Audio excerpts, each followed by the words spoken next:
Ukraine को छोड़नी होगी जमीन। जंग पर अमेरिका ने चौंकाया। जेलेंस्की को भारी पड़ रही बहस।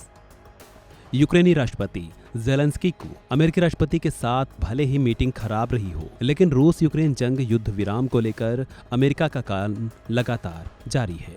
इस बहस के बाद जेलेंस्की का भी रुख बदला नजर आ रहा है। बीते दिनों की बहस के बाद से युद्ध विराम को लेकर यूक्रेन अमेरिका के साथ बढ़ रहा है। जेलेंस्की पीस एग्रीमेंट पर बातचीत के लिए सऊदी अरब पहुंच चुके हैं। यहां उनका क्राउन प्रिंस ने स्वागत किया। क्राउन प्रिंस मोहम्मद बिन सलमान से मुलाकात करने के बाद जेलेंस्की ने कहा कि सऊदी अरब के क्राउन प्रिंस के साथ मुलाकात अच्छी रही। जेलेंस्की ने इसके कुछ वीडियो भी साझा किए हैं, लेकिन इस वार्ता से पहले अमेरिका ने एक बयान देकर जेलेंस्की की टेंशन को और बढ़ा दिया है।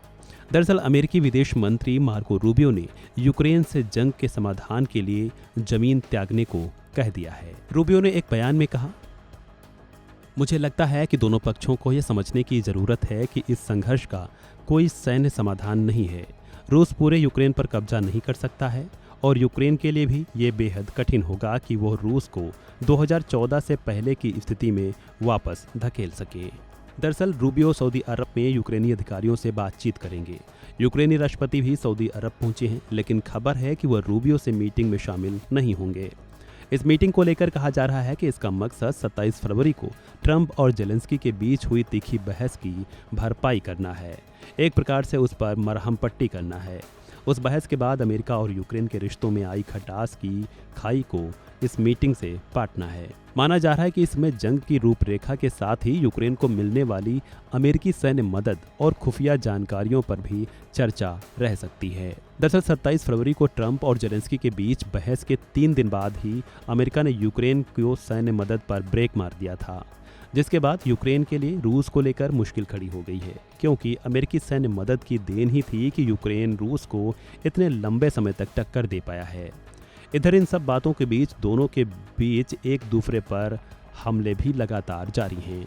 रूस के कीव पर हमलों के बाद अब रूस ने दावा किया है कि मॉस्को में यूक्रेनी ड्रोन अटैक किया गया है। रूसी अधिकारियों और मीडिया रिपोर्ट्स के माने तो यूक्रेन ने रूसी राजधानी को निशाना बनाया है, जो अब तक का सबसे बड़ा ड्रोन अटैक बताया जा रहा है। बहरहाल रूस यूक्रेन जंग को 3 साल से ज़्यादा का समय बीत चुका है, लेकिन अभी तक इस जंग की शांति को लेकर कुछ भी साफ नहीं हो पाया है। हालांकि ट्रंप के वादों के मुताबिक चीज़ें धीरे धीरे बढ़ती जरूर दिख रही हैं, लेकिन इसका फाइनल नतीजा कब आएगा अभी कुछ भी कहना मुश्किल है। देखना होगा आगे और क्या कुछ अपडेट्स निकलकर सामने आते हैं। फिलहाल इस वीडियो में इतना ही। खबरों से जुड़े अन्य अपडेट्स के लिए बने रहें वन इंडिया हिंदी के साथ।